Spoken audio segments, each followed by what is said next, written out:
All right. Good evening, everybody. Good to have you here with us. A quick refresher on the purpose of these events and the order of events. Sojourning evenings are here to help us process the culture in light of Scripture. So they have a range of purposes. Sometimes we take really hot button immediate issues. Other times we take a step back and we try to think about the underpinnings of our culture. How does our culture actually work? What are its main values? And tonight is one of those nights. We get to point up the value of efficiency in our culture and think about, if you and I live in a culture of efficiency, what might that do to form us? And as people committed to the gospel, what might we do in response to knowing that we live in a culture shaped by efficiency? We have a treat tonight because our speaker is our theologian in residence, Michael Forth. I think I gave a more personable introduction to him last time, so now I want to give a very resume kind of introduction instead, because you really do need to know what a treat it is we've got. So Michael began his many degree sort of career with a double major at Vanderbilt studying mathematics and philosophy. He then went on to Reformed Theological Seminary in Orlando and acquired a Master of Arts in Christian Thought. He then went to Vanderbilt Divinity School and obtained a Master of Theological Studies there. And because he had the time and was interested, he just went on to get a PhD in divinity from the University of Aberdeen in Scotland. Across Michael's scholarship and across Michael's ministry here at our church, the characteristics of someone who didn't just go to get sheets of paper that says he's smart, but someone who instead went to study, to learn, to follow God, to seek God, to obey him, to love his people, to love him. That's what we see spilling over in the way he teaches Sunday school courses, teaches evening lectures like this, and so forth. It's a real treat to be with a scholar who takes himself to be a Christian first and commissioned by God to teach second. So I hope you'll enjoy this evening. We will start with a lecture. After that, we'll have a session for question and answer. So as you listen to Michael talk tonight, I'd invite you to, if you have a thought come to mind, write it down, and be welcome when the lecture concludes to ask him some questions, to bring out more of his thought, to trace possible connections that Michael didn't touch on, but something that occurred to your mind. It's a great opportunity to further our learning together. Once we have concluded question and answer, we'll move from there into a time of dessert and fellowship. I'd invite you especially to take that as an opportunity to actually talk among yourselves about what we are invited by Michael to consider tonight. It's a real opportunity right when the ideas are fresh to take some delicious gourmet cookies and use that as a little spur and vehicle to enjoy each other's fellowship and think deeply together. So now, as we invite Michael up here with us, I would like to pray a very inefficient prayer to start our time together. In fact, it will be so inefficient that we will pause for a moment of worshipful silence right in the middle of it. Will you join me in an inefficient prayer? All right, let's pray. God, powerful, holy, righteous, enthroned, worshipped, yes, worshipped by angels and saints, yes, worshipped by those you have raised up and those you have brought low, yes, worshipped by those who are far off and those who are near, yes, worshipped by the sun, moon, and stars, worshipped by creatures of the depths of seas, worshipped by the dry land upon which you made us, worshipped by all manner of bird and beast and flowering creature, by stone and dirt and water, by winds and fires. Holy are you. There is no one like you. Whom have we in heaven and earth but you? Where else can we go? For you have the words of eternal life. The Lord is in his holy temple. Let all the earth keep silence before him.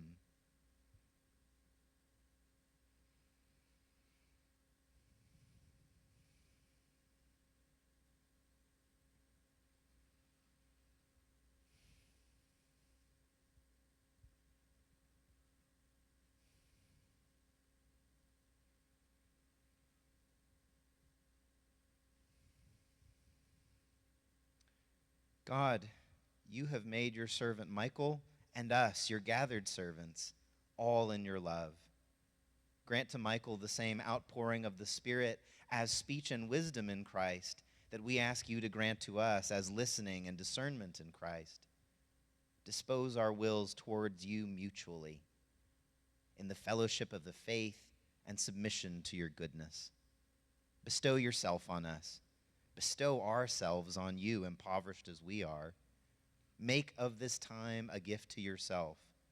Glorify the Father with the Son and the Holy Spirit. Catch us up in the praise of God who is God.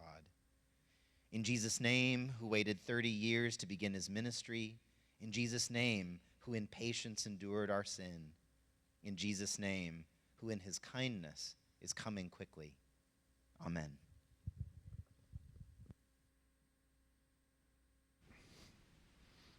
Thank you, brother. I might just get him squared away to give my eulogy when I shuffle off. Thank you for those kind words, Daniel. Okay, so today, this evening, a little something different than the ones in the past. We'll see how this goes. So we used to have a stereo, a television, a computer, and a phone as separate devices, but now we have a phone that accesses the internet and plays music and videos, and we can carry it with us, whereas the home stereo is a little bit cumbersome to do so. Mail order companies have been around for a while. I mean, think Sears catalog. But the internet has made this so much more efficient. The speed with which Amazon and now even Walmart delivers is astounding, to the point that we get annoyed when a delivery takes 2 days to get to our doorstep. In the 20th century, we saw the emergence of fast food and TV dinners, which were already an innovation for making the consumption of food much more efficient. Now we don't even need to go out for an already prepared meal. We have Uber Eats and DoorDash that will bring it right to our door. And we even have companies that will package and ship to you all the ingredients and instructions for a ready-to-cook meal if you really want to put forth the effort. Now, we're all familiar with these examples, but perhaps we don't spend the time to think through the full implications of these innovations and what they mean on a cultural level, let alone a theological one. We all have some notion that efficiency is a significant factor in our society, but do we fully appreciate the extent to which it permeates our culture and the potential consequences of it doing so? And it's that question which guides our exploration this evening.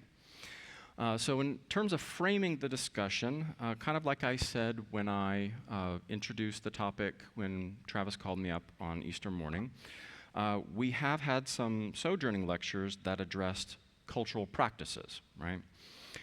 Think what culture does. And the two examples thus far was Daniel's discussion of pop music from last November and Megan's discussion of fantasy literature from last month. But we also need to look into what culture thinks, okay? By this, I don't mean the conclusions at which our culture arrives, but the assumptions that it starts with. So kind of what culture thinks with. So what this means for our exploration of efficiency is rather straightforward then. We can certainly think about efficiency, right? Have our thoughts focused on this notion of efficiency itself, and we certainly are going to do a bit of that. What we may not consider is that we can also think about the phenomena in our lives in efficiency-driven or efficiency-contextualized ways, meaning that efficiency becomes the lens by which I perceive, consider, and evaluate different things in my life. By necessity, these discussions will then be a little bit more abstract because we're dealing with ideas rather than concrete practices. They are, however, I think, just as valuable for our ability to engage culture, and they also help us determine the sometimes hidden motivations concerning those cultural practices. Why have these practices arisen? So in terms of that, I want to remind you of the little parable, if you were here in October from my first talk, and if you weren't here, then I'll repeat it. It was made popular by David Foster Wallace when he gave the 2006 commencement address at Kenyon College. And it goes something like this. There are two young fish swimming along, and they encounter an older fish. And the older fish says, "Good morning, boys. How's the water?" And they say, "Great." And they swim on a little bit farther, and one looks at the other and goes, "What the heck is water?" And the idea is the assumptions that our culture thinks with, that's the water, right? The things that we don't see not because they're too far away, but because they're too close for us to see. Right. And in light of that, in light of sort of interrogating the things that our culture thinks with, there are going to be two phrases that I use, or two terms. One is cultural logic, and one is cultural narrative. And so just for the sake of clarity, cultural logic is any belief upon which we base a large portion of our other beliefs and actions that is shared by a large enough percentage of the population to be considered axiomatic, common sense, just the way things are. And cultural narrative is any story which contextualizes, justifies, and perpetuates a cultural logic or a family of cultural logics, providing them context and validity by means of their incorporation into that story.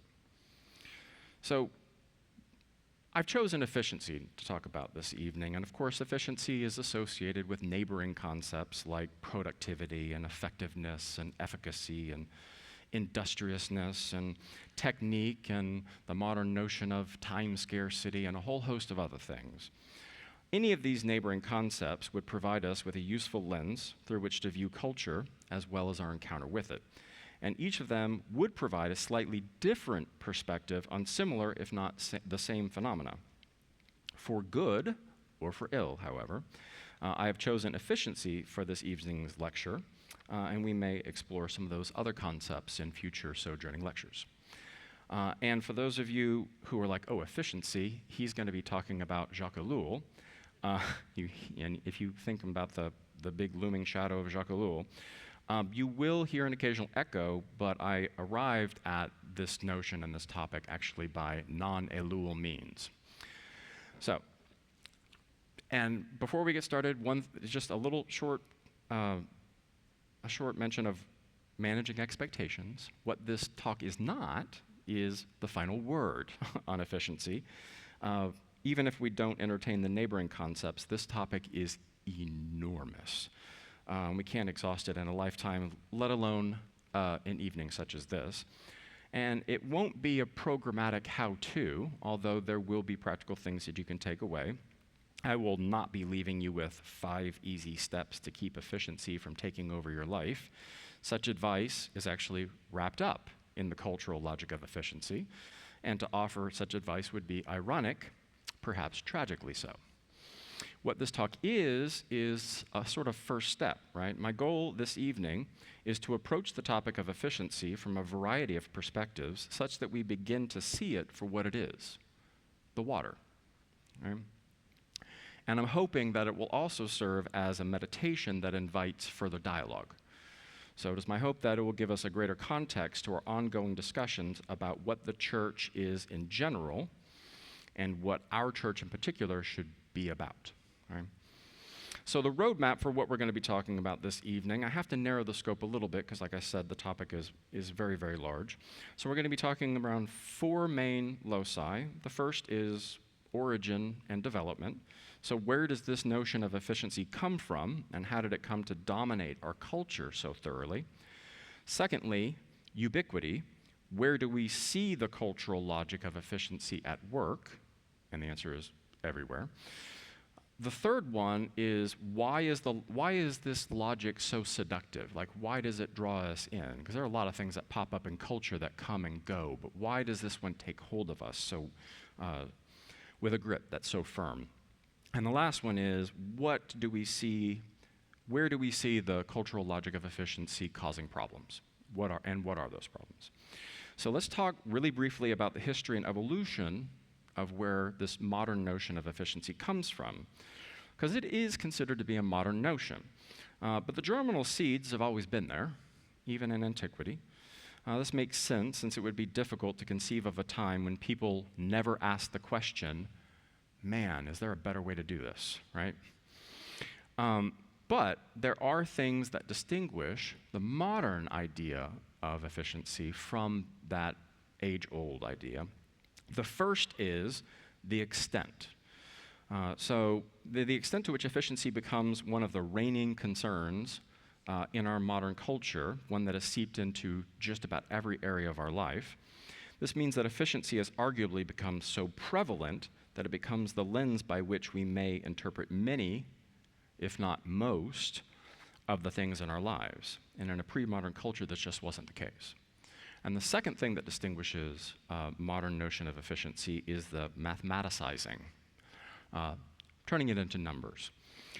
So whereas efficiency was a qualitative concern for pre-modern culture, the rising hegemony of math alongside the rise of modern science leads to a desire to assign a numerical value to everything, including this concept of efficiency.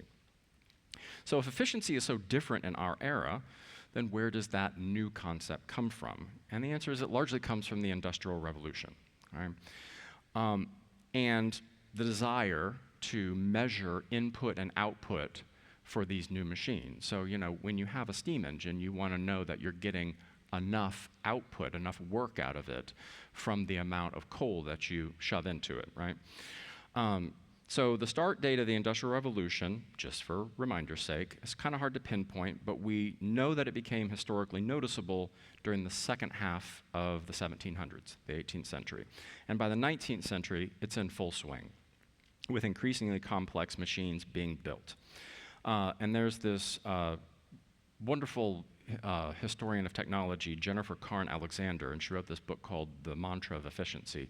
And in it she says this: until the 19th century, efficiency remained a philosophical concept associated with causes of change and the ways of God, and only during the Industrial Revolution was it linked with human powers and abilities. Efficiency then became one of the foundational concepts of the modern industrial age, end quote. This explains where and when our modern connotation of efficiency emerged, but it fails to explain how it became so widespread and so controlling as a cultural logic. In the beginning, the conversation about efficiency remained one dominated almost exclusively by those who were technologically inclined, the ones who were building or somehow, in some other way, involved in the Industrial Revolution and making engines and machines and stuff like that. Now, this is hardly problematic. This is the proper domain for discussions of efficiency, after all. And we begin to get worried when efficiency, that wild animal that it is, gets out of its pen. Okay? Or think of it like a puppy getting out of its kennel. Puppies are great, but when they get out of their kennel and you're not there, they chew up the couch, right? So, how and when did it escape the kennel? We know that it has, right? And Jennifer Alexander again says, efficiency became promiscuous, describing activities of all sorts, including marriage, fuel consumption, use of leisure time, and political and moral behavior, end quote. There are several examples of this in the pre-war years of the early 20th century, so a little bit more history. During his lifetime, Frederick Winslow Taylor, does anybody know that name? Yeah. He was a household name in his day, but he's long been forgotten by most people except for historians of the early 20th century America. He was the founder of what was called scientific management, which grew into the current discipline known as human performance technology. And his most famous work is the short book entitled The Principle of Scientific Management, which was published in 1910. What then is scientific management? Well, Taylor took the notion of efficiency, which had been used for machines, and applied it to the whole factory. Okay? And he basically applied it to the working of the employees in a factory.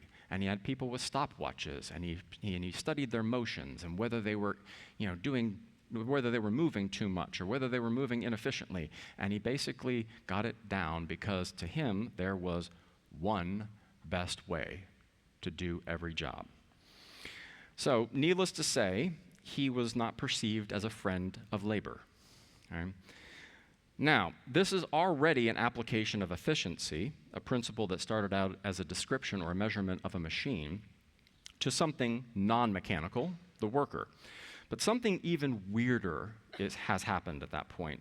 Taylor was hailed as a prophet with almost religious zeal, and his ideas began to leak into every aspect of American life. One historian even likened it to the Great Awakening, the fervor with which efficiency was talked about in the years leading up to World War I.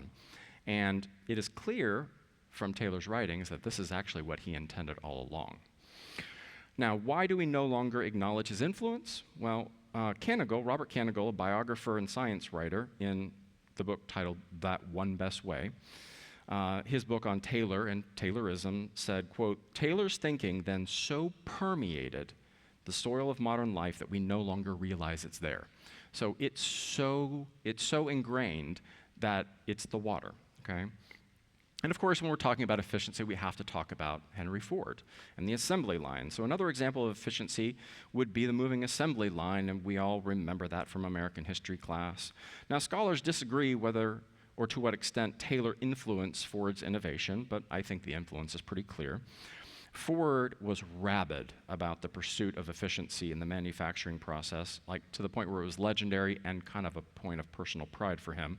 And in his autobiography, he says, "In short, the result is this. By the aid of scientific study, one man is now able to do something more than Ford did only a comparatively few years ago. That line established the efficiency of the method, and we now use it everywhere." And I am a little bit hesitant to bring up the next thing, but when you talk about efficiency, you have to talk about Auschwitz. The most egregious example of efficiency run amok is the Holocaust. There is a general consensus among scholars from various fields that the Holocaust required and made use of the application of industrial and bureaucratic logic of efficiency to exterminate those they thought were undesirable, and including 6 million Jews. This is not only arguably a misapplication of the principle of efficiency, but is, of course, morally repugnant as well. And the news might be worse than that, according to sociologist named Zygmunt Bauman in his book, Modernity and the Holocaust. Quote, and this is a little bit jargon-filled, "There seems to be less hope than before that the civilized guarantees against inhumanity can be relied upon to control the application of human instrumental rational potential once the calculation of efficiency has been awarded supreme authority in deciding political purposes." And I'm just going to break that down for you. This means that once efficiency has become a cultural value that can be calculated, the tendency towards inhumanity is made easier, not harder. So how did that logic of efficiency then go mainstream? Well, University of Toronto professor of political science, Janice Stein, she wrote a neat little book called The Cult of Efficiency, and her book is about the social and political implications of efficiency in Canadian political life. And she says this, "I think that we can credit the contemporary environmental movement for introducing efficiency into our public language. Mounting evidence of pollution led naturally to discussions first of waste, then of conservation, and then of efficiency as a means of protecting and preserving our natural heritage. Environmentalists made efficiency a moral imperative in the struggle to reverse a flawed conception of the relationship of the human species to nature."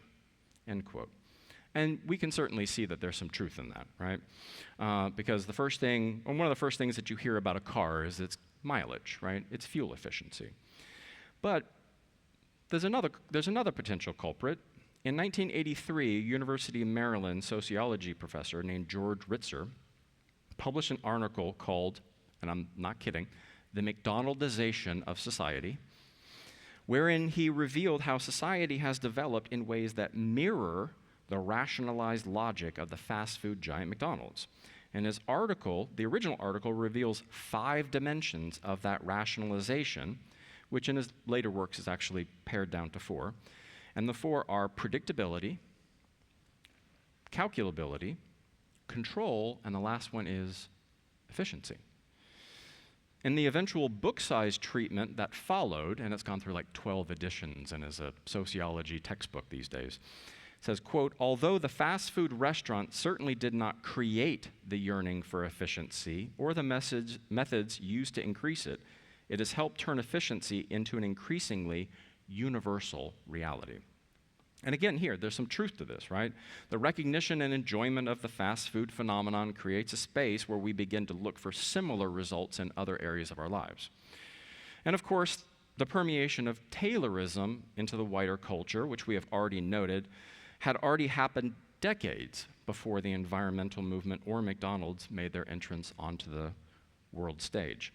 In truth, all of these factors likely contributed to the progressive application of industrial logic, including efficiency, to all areas of life in modern American culture. Now, it would be worrisome enough for efficiency to have escaped its pen and permeated all of culture, but somewhere in the historical process, it was transformed from a somewhat neutral means or technique or procedure into something else, and it's variously been called by different scholars ideology, virtue, technological orthodoxy, or even a cult. Hence Stein's book, The Cult of Efficiency, and she means that pretty literally. Dr. Alexander, in her The Mantra of Efficiency, after dealing in her preface with two examples of efficiency intruding painfully into her own life, she notes, what I had come up against was a technological orthodoxy, the belief that all things should act efficiently. Like all orthodoxies, it offers comfort and guidance. But as orthodoxies do, it also has the power to wound those who cannot follow its dogmas and who resist its rituals of conformity. It is technological because it has primarily to do with the making things work, and it is particularly apparent in the contemporary emphasis on quantifiable productivity and associated fears of waste, especially the waste of time.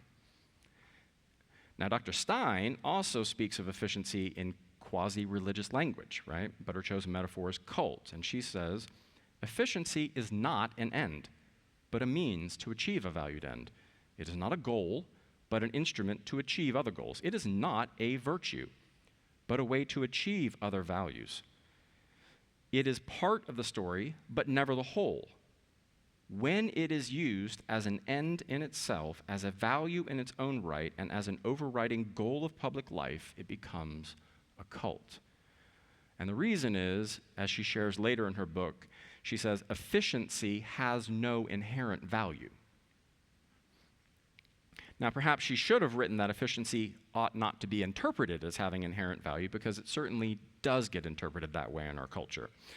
And it has infiltrated just about every aspect of our lives and become so commonplace that we don't see it anymore, right? And so this is not an exhaustive list, but I want to go through just some of the places that we see it that we may not have actually acknowledged that what was really going on is the logic of efficiency. And of course, the easy one is fuel efficiency and energy efficiency, right? Since the rise of environmentalism in the Western world is arguably the source of efficiency's democratization, it should be no wonder that we continue to have fuel and energy efficiency thrust upon us. What is a car commercial without some mention of miles per gallon? When a celebrity flies somewhere in their own jet, we're less worried about the ostentatious show of wealth, and we are overwhelmingly concerned with the amount of fuel consumed on the trip. The second place we see it is bureaucracy, or rule culture of rules. While bureaucracy has existed in many historical civilizations, the bureaucracy has reached an unprecedented extent in the modern society. And this has happened for several reasons, not the least of which is the need for modern democracies to be accountable to the people. That's actually where paperwork comes from, too. There's a neat little book on that. I can give you it later. The primary reason for the expansion of bureaucracy, according to many scholars of modernity, is the desire for the rationalization of society, and efficiency is part of that rationalization. And of course, we see it in technocracy, which is of course related to bureaucracy, which is the rule by experts. And I won't get into the ramifications of this development in modern culture, since it could and probably will be a topic for a future Sojourning talk. Regardless of its consequences, it should be easy to see how the evolution of a rule by experts is driven by a desire for political and social efficiency. And of course, we couldn't talk about this without talking about technology and the desire for automation. The mechanization of the means of production and the resultant technological unemployment has been a problem since the advent of the Industrial Revolution, and that's why the Luddites, would break into factories and smash the machines and everything like that. In the past, this mechanization impacted largely blue-collar jobs. But with the advent of AI over the past several years, we've begun to see a threat of automation to white-collar jobs. My wife works in a tech firm, and a good number of her responses to, "Hey, baby, how was your day?" include tales of automation transpiring at work. We also see efficiency in the home, like where it went from talking about engines to talking about home, because the logic of Taylorism permeated all the way to that early 20th century, how early 20th century women ran their home, hence the coining of the term home economics. We can also see this in the invention of, and now commonplace acceptance of, cookbooks. Cookbooks and the fast food and frozen dinners that followed were meant to assist the modern housewife in her duties to maintain an efficient home. And of course, we see it in education, and as an educator, the thought of that one could apply the notion of efficiency to education kind of gives me hives. Dr. Stein, I think, said it best when she was discussing in her book, when she was confronted with a governmental report about the efficiency of the universities in Ontario. She wrote, "Efficiency at what, I wonder?" And that is a question we should all ask at times. And of course, we see the ubiquity of the cultural logic of efficiency in the way that we use mechanical metaphors for everything, including ourselves. So we live in a clockwork universe. Human beings are just talked about as machines. The body is an engine, and food is our fuel. And of course, the brain as a computer.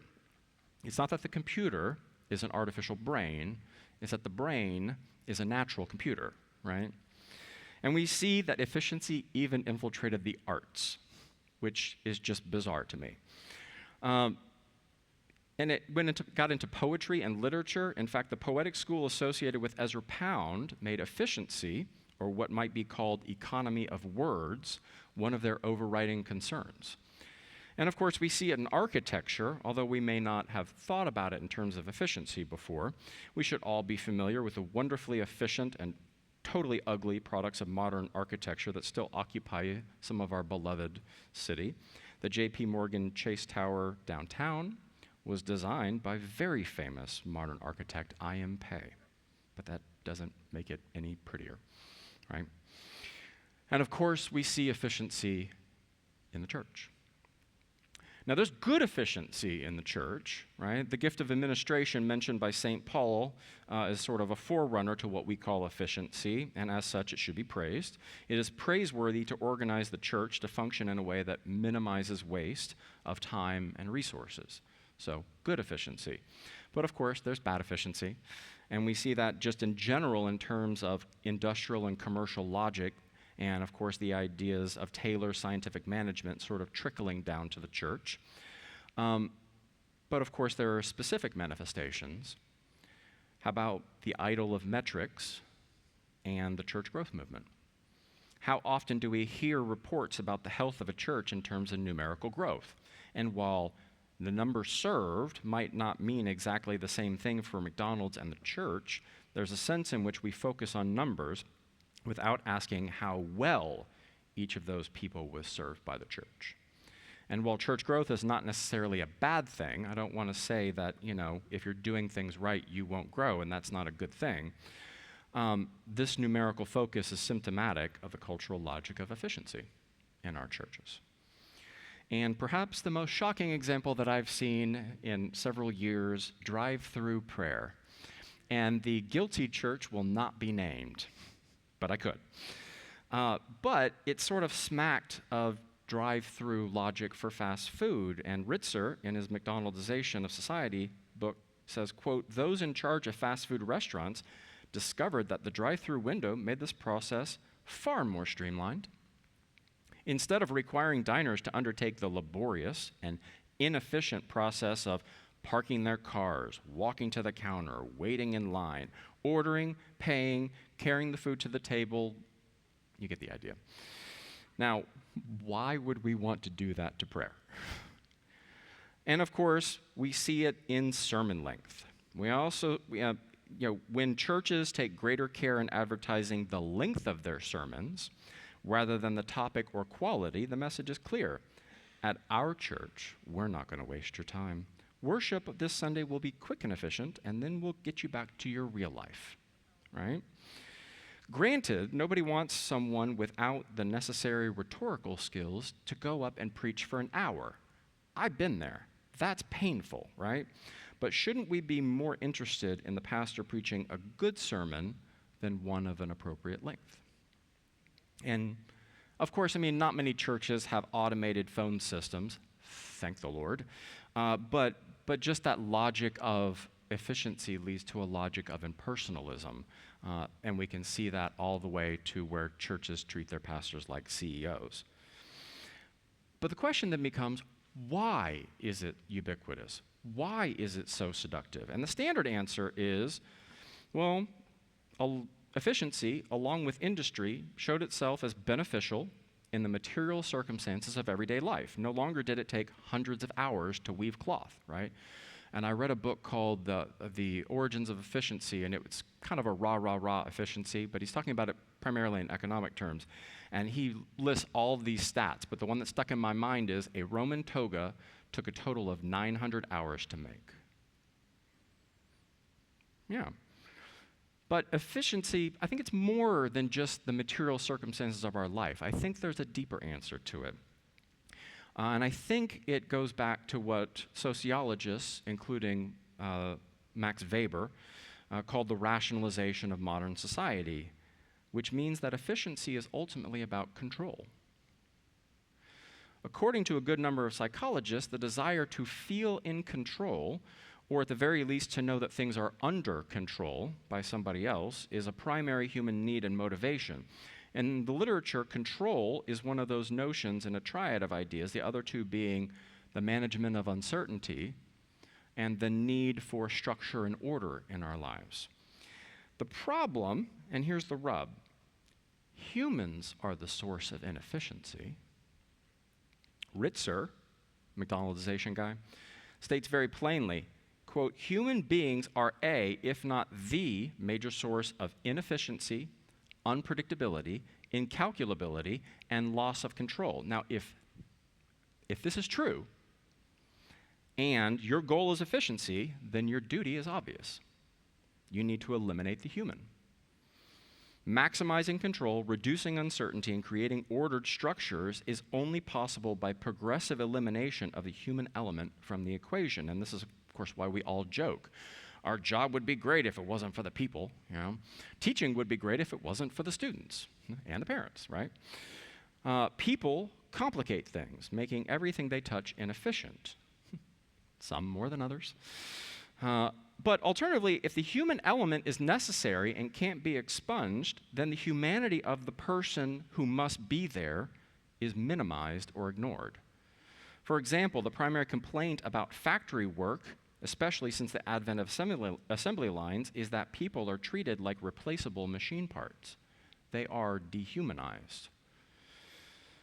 And on a societal level, our efficiency-based decision-making calculus is likely to lead to some very unchristian conclusions about people perceived not to be contributing to societal efficiency, particularly economic efficiency.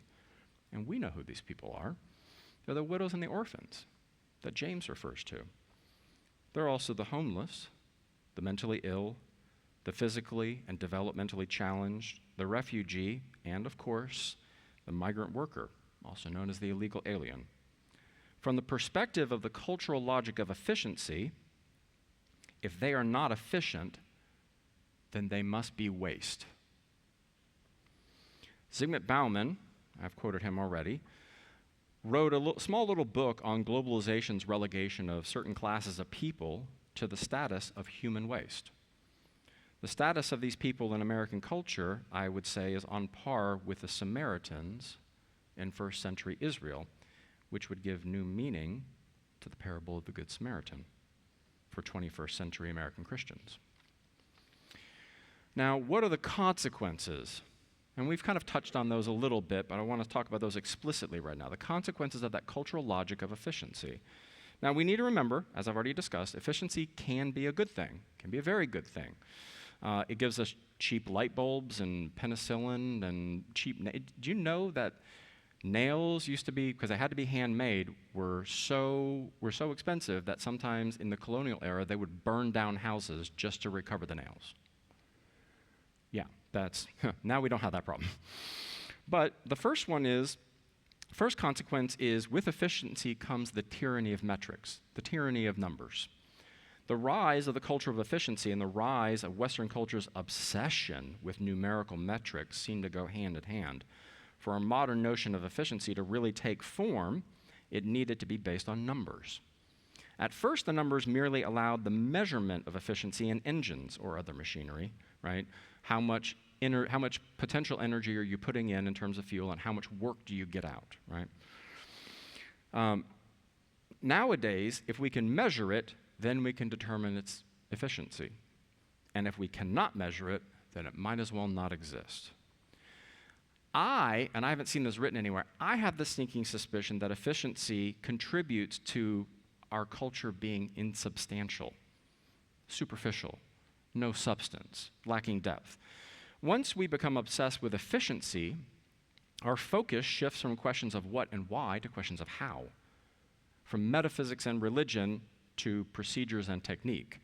Now, I'm not saying that that cultural logic of efficiency is wholly to blame for the insubstantial nature of modern Western culture and perhaps the modern church, but it is certainly consistent with it, and it's certainly not going to help us reverse the trend. But we also have efficiency leading to sameness. Because of our modern tendency to speak of efficiency in quantifiable terms, it becomes the basis of a logic of homogeneity. After all, in order to measure things, one must make the assumption that all entities being measured are more or less the same, which is ironic considering the fact that we as Americans prize the individual and his or her uniqueness.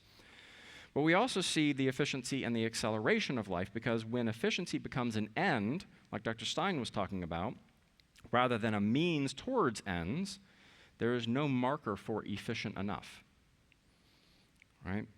It is always more, which tends to require us to cram an increasing amount into the same 24-hour day, accelerating our lives as a process, and this is what scholars refer to as the time scarcity problem of modern culture. But we also see the ironic inefficiency of efficiency. Our time-saving devices do not lead to greater leisure time, which is what was promised. Rather, they lead oftentimes to more work. And the one example that pops up in so many philosophy of technology or history of technology books is the washing machine, which was guaranteed to save time and give the housewife all of this leisure time. And really all it did was just lead to people washing their clothes more often. I'm not going to complain about people smelling nicer because they're wearing clean clothes, but that wasn't what was promised. What was promised was leisure time. And of course, with efficiency comes the logic of waste, and we've touched upon this a little bit. The opposite of efficiency is waste, and that's fine when we're talking about waste products from manufacturing processes, but the logic tends to take on a life of its own and apply itself to human beings. And that leads to the threat of dehumanization. So efficiency is about removing the human from the inefficient scenario, as we've already talked about.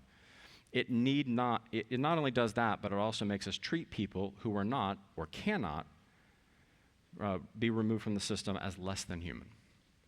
Now, there are goods, both in culture and in the church, that we need to safeguard by not treating with efficiency. The first one is like leisure, recreation, and play should not be efficient. But when was the last time you heard somebody talk about leisure and play as they were really leisure and play, instead of, well, I need a break so I can recharge and get back to work and be efficient? So even efficiency has even co-opted those things. Friendship and companionship, not efficient, should not be efficient. Education, I'm going to say this again, should not be efficient, okay? It's about forming human beings, not making widgets. And of course, social and political discourse should not be efficient either. One of the assumptions of, and if you like democracy, this should appeal to you. I like democracy. Democracy assumes prolonged, engaged social and political discourse. And when that discourse disappears, so will democracy, especially when it's replaced by the rhetoric of outrage on social media. And of course, gospel priorities are at odds with efficiency. Compassion, not efficient. Hospitality, really not efficient. Like literally, you have to stop and cater to someone else's needs and open up your home. Not efficient, right? In fact, ministry in general, not efficient. Fellowship, not an efficient enterprise. When Ken invites some of us to go down to Cigar International, he's not saying, please come in, smoke your cigar quickly, make sure you get your words in, and then get out, okay? Patience, by very definition, not efficient. Spiritual practice and, of course, spiritual growth should not be efficient either. In fact, here is basically my efficiency policy that I've adopted after having done this research. If people create art or write poems about, or write hymns about it, then we shouldn't treat it with the logic of efficiency. Now, there are people who make art about weird things, but despite those counterexamples, I think the logic still holds, okay? So how should we then live? Well, first of all, we need to identify the problem, which is part of what tonight is about. We're kind of like, and I keep coming back to this metaphor, we're kind of like law enforcement officers. Law enforcement officers need to have a natural suspicion because they deal with dishonest people every day. The problem is, do they bring it home, right? We live in a society where the cultural logic of efficiency is rampant, but do we know when to turn it off, okay?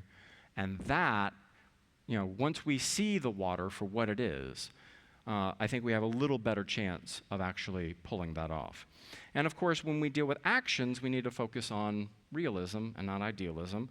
We can't undo the cultural logic of efficiency. We can show it to be bankrupt in certain areas of life by our personal witness, but we're not putting the genie back in the bottle.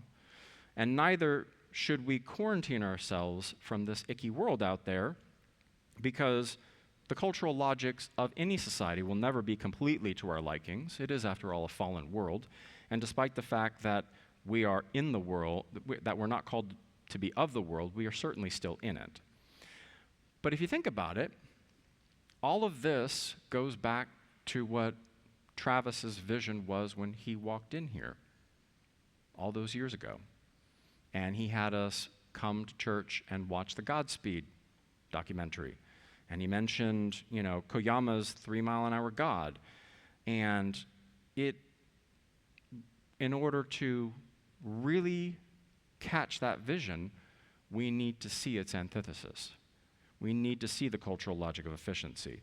And of course, we can hearken back to previous lectures here. Father Michael, in his January lecture, made mention of the value of narrative and understanding how we're formed as human beings. And he was applying it to how we discuss the relationship between politics, specifically Christian nationalism and the church. Same principle can be applied here to the cultural logic of efficiency. And we ought to remember when Dr. Frick, during the February lecture, encouraged us to think through the notion of the church as its own culture. This means that it has its own cultural logics and its own narrative. Okay? And we need to pay attention to that fact. The church as a culture should be thinking differently and telling a different story. Now, we need to tell this story to those people in our lives who don't know the Lord, that they might become gospel-oriented people. We also need to tell it consistently to ourselves and each other so that we might become increasingly gospel-oriented people. When the world tries to narrate our existence, we need to be ready to counter-narrate, tell the story back with the gospel. We need to think through the implications of how this gospel narrative changes our perceptions of people, things, and circumstances, as well as how it helps us avoid the totalizing tendencies of a cultural logic such as efficiency. And resonating through my head when I was thinking through this was the prophet Jeremiah's encounter with Josiah's son, Jehoiakim. And he's basically rebuking him. And he basically says, your father remembered the poor. Is that not what it means to know me? And he was, of course, speaking in place of the Lord. That doesn't sound efficient to me. That sounds like the gospel. Now, identifying a story as false, incomplete, misapplied is only half of the job. We as the church need to work out the implications of our counter-narrative together, and then we need to live it together. And now, I will take questions. Thank you. Okay.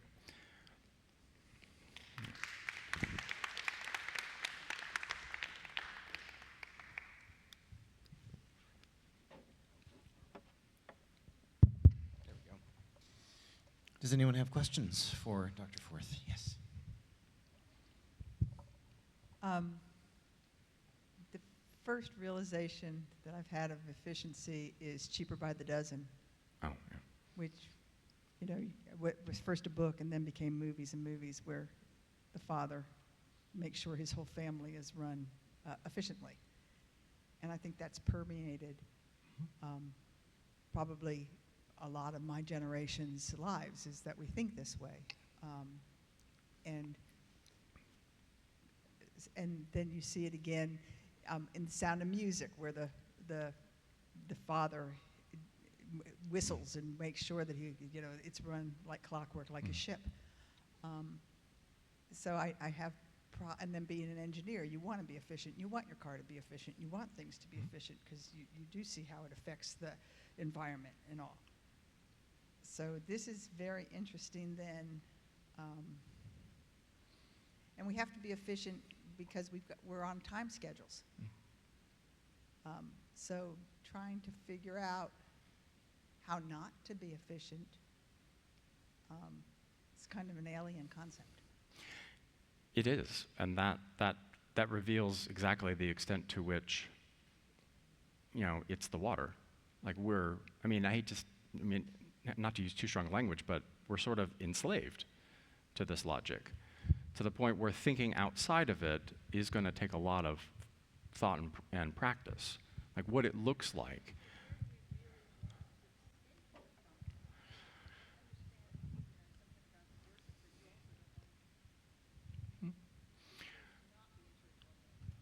True.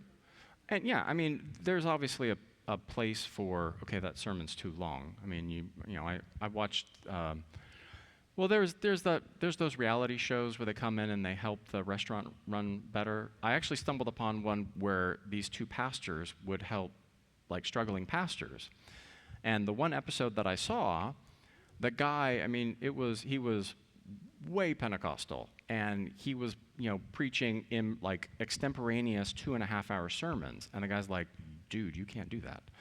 So yeah, like I said, it's one of those things where there's obviously a threshold issue and you want to be reasonable, but it's a matter of what frames what.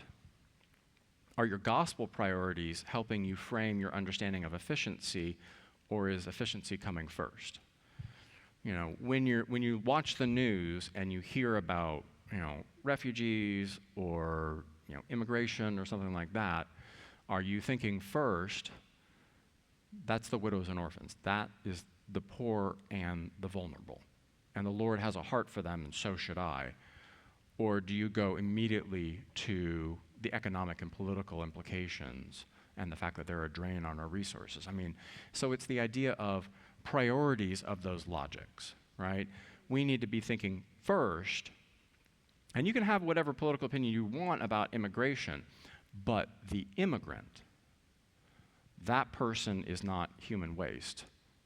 That person is made in the image of God, and your heart should go out to them.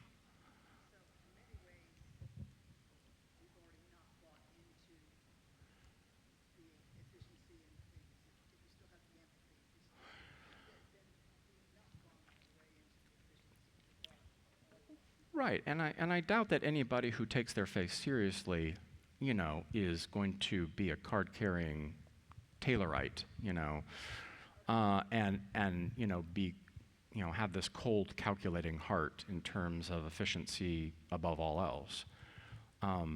But it's a matter of we need to consistently, with this cultural logic and with all the other cultural logics that we see coming at us from a fallen world, from a culture that is created out of that fallen world, how do we prioritize things? Are we properly prioritizing things? Are we assessing those things in an ongoing way?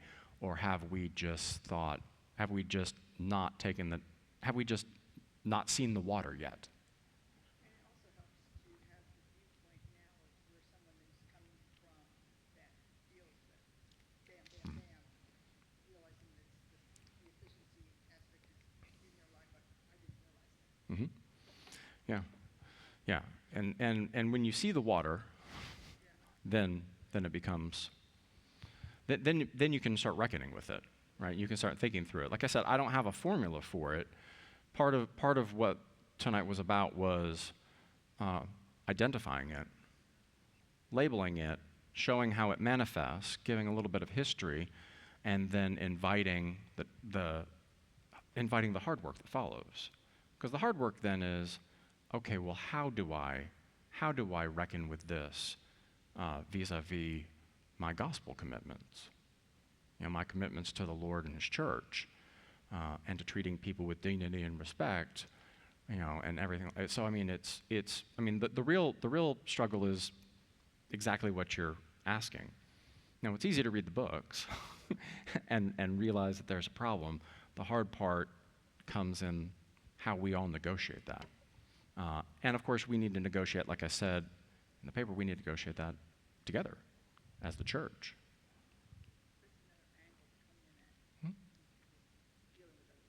Mm-hmm.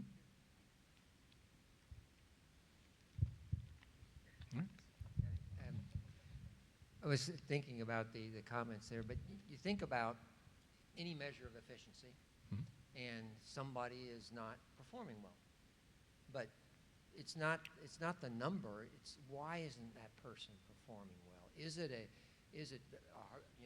got something going on at work? And see, that's where you as a Christian, even though you may be working in an efficient work environment kind of thing, has to look at the individual that is not being quote unquote efficient kind of thing, and reach out to them and pray with them, or whatever the case might be. But No. the logic of efficiency is the very thing that usually inhibits somebody taking the time to deal with that individual. Exactly. Because that's why I coupled bureaucracy together with like a rule culture, because when was the last time you called a large company or a government entity and actually got somebody who was interested in your problem? They weren't there for your problem. They have a script in front of them. It's an algorithm, and they're there to answer the phone and answer your requests and questions based on the algorithm. And that is efficient, but it's soulless. Yeah. I mean, they wanted to take care of me. They were interested in my specific problem, and they wanted to remedy it because they felt that reflected on their company to be looking after people like that. Isn't that wonderful that still exists? Oh, yeah. Exactly.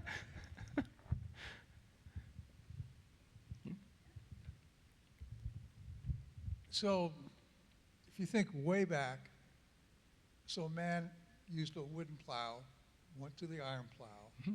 Gutenberg had his printing press. Mm-hmm. All those were efficiency things, as you said, replaced the human part of it, made them more efficient. Was it just because of man's desire to say, hey, I don't want to work so hard? I mean, like I said, the so the forerunners of efficiency have always been there, right? The whole idea of, man, I wonder if there's a better way to do this, has always been there. It hasn't always been like an anxiety-ridden, hand-wringing preoccupation that governed our entire lives. And it wasn't always quantified, and you weren't always at the beck and call of what, I forget the author of the book. There's a book out there called The Tyranny of Metrics, which is kind of ironic that I am saying, because I'm a math teacher, right, by trade. And so, but there's just some places where that you can't quantify. Some things you can't quantify, right? And so,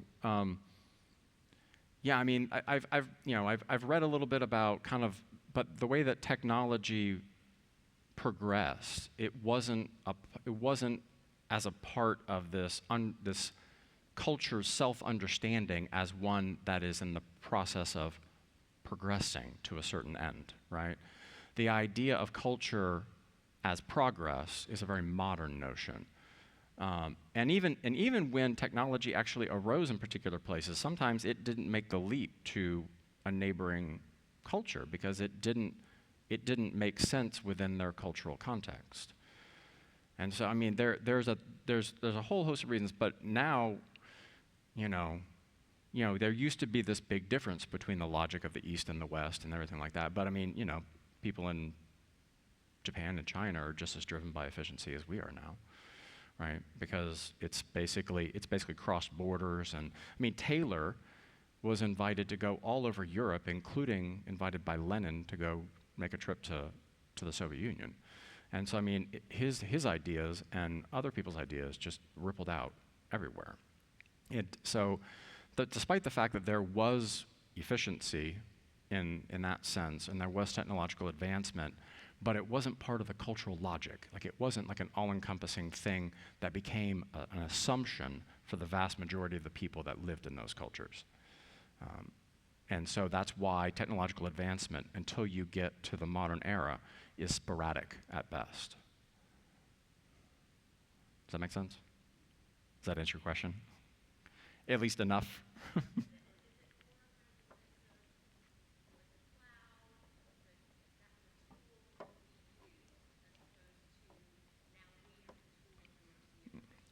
Yeah, and for those on the video who didn't hear the question, it's the idea of,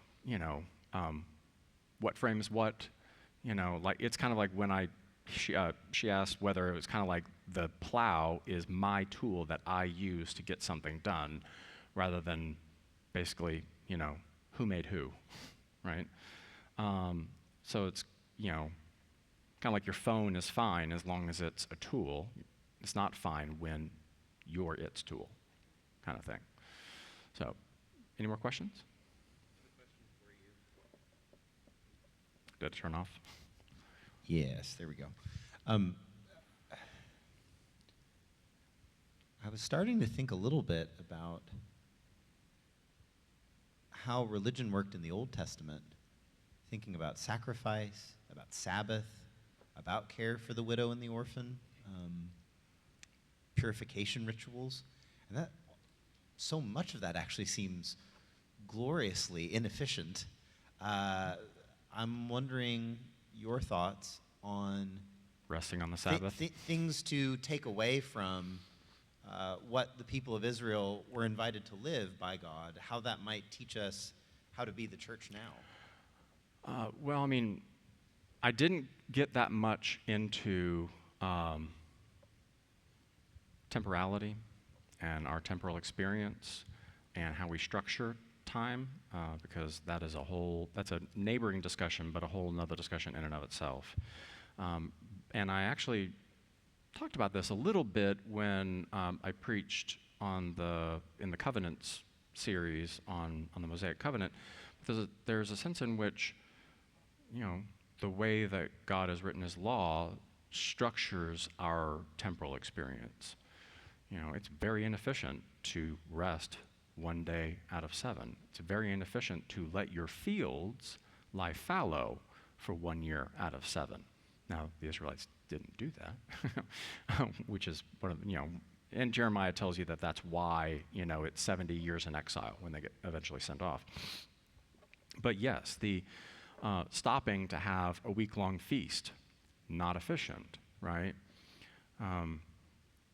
But in the sense of the natural rhythms that we try and, and our church calendar tries to sort of mimic that same sort of rhythm of the feasts in the Old Testament, we would do well to pay more attention to how we structure intentionally our time, or how we heed the way that Scripture and the church is inviting us to structure our time in a way that is more in line with, yeah, it's worshipful. We're not machines, and we're not meant to act like machines.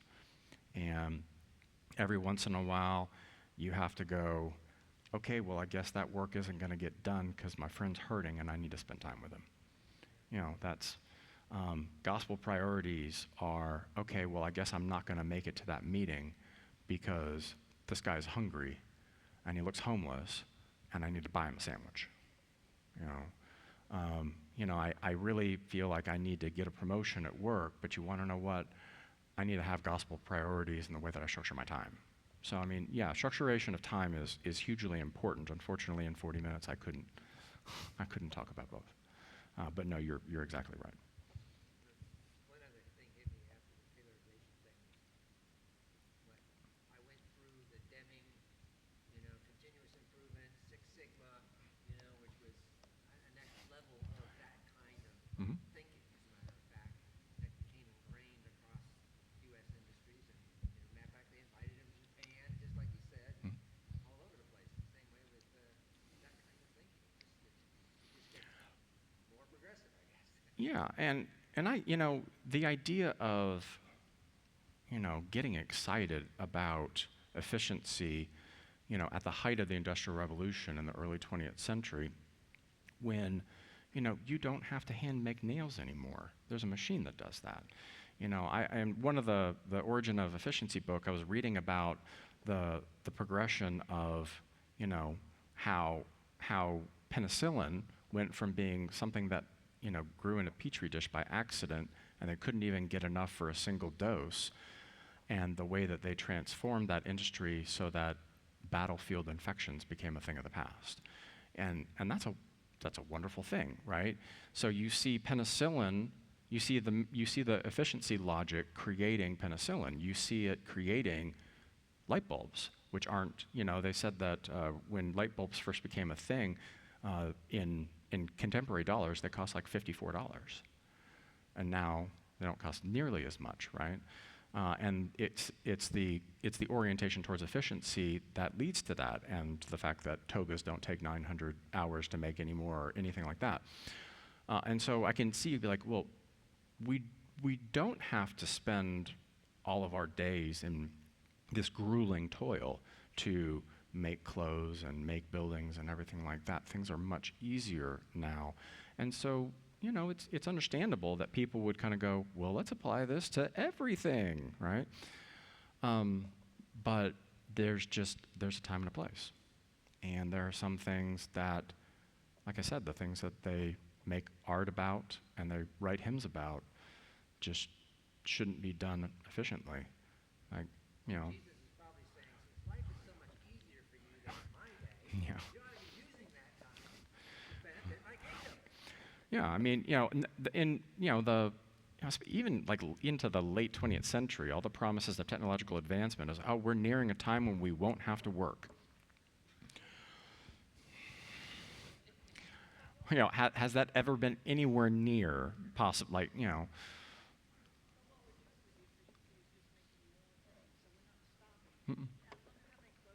Yeah.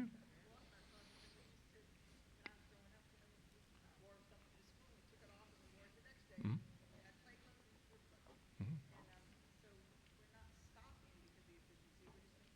Mhm. Yeah, because we figure more is always better. And sometimes more is just more. It's hard when efficiency has played such a positive role and has been part of the Industrial Revolution and the advances of market capitalism and lifted so many people out of abject poverty and made lives, so much more comfortable. It's hard to kind of go, okay, well, let's rein that in. You're like, what do you mean rein it in? It's been working for everything else. It's applied to everything, right? Let's go hog wild. See, there's a sense in which you can kind of be sympathetic to somebody like Taylor and somebody like Henry Ford. I mean, Henry Ford made cars, he made them affordable. Without Henry Ford, who knows when cars become affordable? But because of efficiency, he's famous for saying, well, you can have a car in any color you want as long as it's black. because black was the easiest paint to apply, and therefore all of them were black. And but we do live at a time where we have started to see the repercussions of this zeal for efficiency, and especially we as Christians who hopefully live by priorities that are a bit different from the rest of the world, need to weigh the pragmatics against gospel priorities, loving God and loving our neighbor. So I tell you what, let's go have cookies. Thank you all so very much.